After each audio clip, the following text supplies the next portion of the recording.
முன்னாடி துவாபர யுகம் முடிந்து கலியுகம் பிறக்க போகுது. எல்லோரும் வியாச பகவானிடம் வந்து, சுவாமி துவாபர யுகம் முடியுது, நாளையிலிருந்து கொடிய கலியுகம் வருகிறதே சுவாமி, எங்களுக்கெல்லாம் ஆதரவு.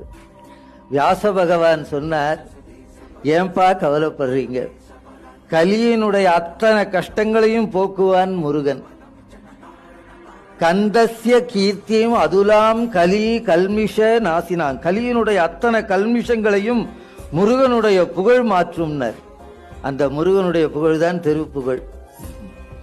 திருப்புகழ்கிற அந்த பேரு அருணகிரியார் வைக்கல. எங்க பெரியப்பா பழைய நூல் எழுதியிருக்கார், வாரியார் அறிவுரை.